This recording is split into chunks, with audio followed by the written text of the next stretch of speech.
Hi friends, నేను మీ భాషని. కొన్ని వీడియోలు లైక్స్ కోసం, వ్యూస్ కోసం వెహికల్స్ రావు, రేషన్ డిపోలోనే రేషన్ ఇస్తారు జూలై నెల నుంచి అని చెప్తున్నారు. అవేమి నమ్మొద్దు.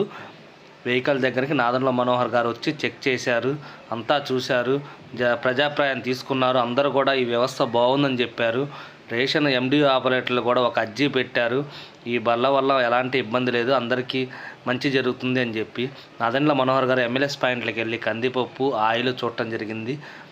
ఇదిగోండి, రేషన్ డెలివరీ కొనసాగింపు, అభిప్రాయం తెలుసుకున్న మంత్రి నాదెండ్ల మనోహర్. కందిపప్పు, చింతపండు కోసం డిమాండ్.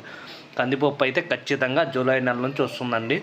గోధుమ పిండి, రాగి పిండి ఇవన్నీ వ్యూస్ కోసం, లైక్స్ కోసం మిగతా యూట్యూబ్ ఛానల్ వాళ్ళు చెప్తున్నారు తప్పితే కందిపప్పు, పంచదార, బియ్యం ఈ మూడు మాత్రం జూలై నెల నుంచి మీకు రేషన్ వెహికల్లో, గుర్తుపెట్టుకోండి, రేషన్ వెహికల్లో ఇంటి దగ్గరకు వచ్చి మరి మీకు సప్లై జరుగుతుంది.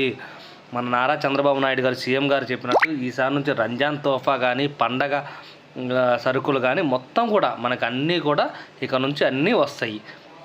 ప్రస్తుతానికైతే రేషన్ వెహికల్కి వచ్చిన ఇబ్బంది ఏమి లేదండి. ప్రస్తుతానికి ఇళ్ళ దగ్గరకు వచ్చి మరీ ఇస్తుంది. ప్రతి ఒక్క తెల్ల రేషన్ కార్డుదారులకి డిపోలకు వెళ్ళి క్యూలో గంటలు నిలబడి ఉండవలసిన అవసరం అయితే లేదు.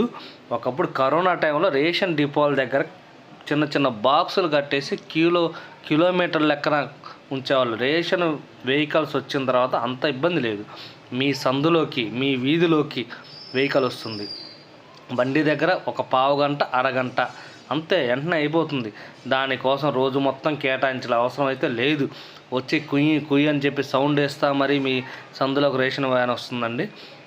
రాదు అనే అపోహలు వదిలేసేయండి. రేషన్ వ్యాన్ ఖచ్చితంగా మీ ఇంటి దగ్గరకు వస్తుంది. నారా చంద్రబాబు నాయుడు గారు ఎన్నికల మేనిఫెస్టోలో కానీ ఎక్కడా కూడా నాదెండ్ల మనోహర్ కానీ రేషన్ వెహికల్స్ ఆపుతున్నాము అన్నదైతే ఇంతవరకు చెప్పలేదు. డిపోలో ఇస్తాము అని ఇంతవరకు చెప్పలేదు. ఇది ఖచ్చితంగా గమనించండి. మనకు జూలై నెల నుంచి కందిపప్పు, పంచదార, బియ్యం మూడు వస్తాయి. గోధుమ పిండి అయితే ఈ నెల రాకపోవచ్చు. ఇక రాగులు, సజ్జలు అనేవి ఏది రావు. అవన్నీ నమ్మమాకండి. మనకి రంజాన్ తోఫా, పండగ సరుకులు మాత్రం ఖచ్చితంగా ఈ సంవత్సరం నుంచి చంద్రబాబు నాయుడు గారు ఇస్తారు, మన సీఎం గారు. టోటల్గా అసలు ఇక్కడ రేషన్ ఎన్ని వెహికల్స్ ఉన్నాయి ఏంటనే తెలుసుకుందాం. రేషన్ వెహికల్స్ మొత్తం 9,260 వెహికల్స్ ఉన్నాయండి. ఒక్కొక్క వాహనదారుడికి 21,000 ఇస్తున్నారు. అందులో 3,000 ఈఎంఐ కింద తీసేసి, అంటే దాంట్లో చాలా ఉన్నాయిలేండి. డ్రైవర్కి 13,000, హెల్పర్కి 5,000 ప్లస్ ఇంకా పెట్రోలు ఆ 13,000లోనే చూసుకోవాలి. ఇందులో ఎస్సీకి 2,300, ఎస్టీకి 700, బీసీకి 3,800, మైనార్టీకి 660 ఇచ్చారు. ప్రతి ఒక్క లబ్ధిదారుడు కూడా 58,000 రూపాయలు కట్టి వాళ్ళు సబ్సిడీ, మిగతాది గవర్నమెంట్ సబ్సిడీ వచ్చింది. ఇంతకుముందు మీరు ఒక్కసారి ఆలోచించండి, రేషన్ కోసం క్యూ లైన్లో ఎంతమంది నిలబడ్డారు, ఎంతసేపు నిలబడ్డారో కామెంట్ చేయండి. కొంతమంది కొన్ని దూరంగా ఉండే ఏరియాలు కానీ, చిన్న తాండాలు కానీ, ఊరికి దూరంగా ఉండే ఏరియాలు కానీ, ఒక 20 ఇళ్ళు, 30 ఉన్న ఇళ్ళు, వాళ్ళందరూ ఆ రోజు కూలి మాలుకొని వచ్చి మరి రేషన్ డిపోల దగ్గర కూర్చునేవాళ్ళు గంటల తరబడి. ఆ రోజు మొత్తం కూలీ వేస్ట్ అయ్యేది, ఆ రోజు మొత్తం వేస్ట్ అయ్యేది. కానీ రేషన్ వెహికల్స్ వచ్చిన తర్వాత ఇళ్ళ దగ్గరకే వస్తుంది. ఉదయం పూట ఒక పావు గంట, అరగంటలో పని అయిపోతుంది, తీసుకుంటున్నారు, వాళ్ళ పని వాళ్ళు వెళ్ళిపోతున్నారు. కానీ ఈ రేషన్ డీలర్లు కావాలని చెప్పి వీళ్ళ మీద నిందలేస్తున్నారు, రేషన్ వెహికల్స్ వాళ్ళ మీద. ఒక్కసారి ఆలోచించండి, వాళ్ళ కమిషన్ వాళ్ళకి ఎన్ని టన్నేజ్ ఉంటే అన్ని వేల రూపాయలు ప్రతి నెల వాళ్ళు ఏమి పని చేయకపోయినా కానీ వాళ్ళకి అమౌంట్ వస్తుంది. అయినా కానీ ఎందుకు వీళ్ళ మీద కంప్లైంట్లు ఇస్తున్నారు రేషన్ వాహనాల మీద?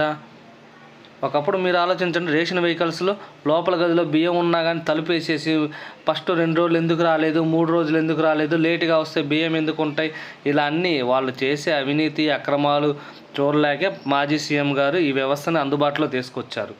కాబట్టి ఒకసారి గమనించండి. ప్రతి ఒక్క నియోజకవర్గంలో కూడా సమీక్ష చేస్తారు. మీకు దీనివల్ల మంచి జరిగింది అనుకుంటే చెప్పండి, మాకు రేషన్ వ్యవస్థ, వెహికల్ వ్యవస్థే కావాలి, రేషన్ ఎండియూసే రావాలి అని చెప్పేసి. ఎంతమంది ముసలి వాళ్ళు, దివ్యాంగులు ఎంతమంది ఇంటి దగ్గర తీసుకుంటున్నారు, బయట డిపోలకు వెళ్ళి వాళ్ళు చెప్పండి ఒక్కసారి. మీరు ఎలా వెళ్తారు? వాళ్ళు కరోనా టైంలో క్యూలు నిలబడ్డారు. చూడండి, ప్రతి ఒక్క వెహికల్ మీరు బండి ఎక్కడ ఏ సందులో ఉన్నా కానీ ఖచ్చితంగా మీరు వెళ్ళి అడిగితే ఇస్తారు. నా వీడియో నచ్చినట్టయితే లైక్ చేయండి, సబ్స్క్రైబ్ చేయండి. Thank you. ఫేక్ వీడియోలు చూసి నమ్మొద్దు. Thank you all.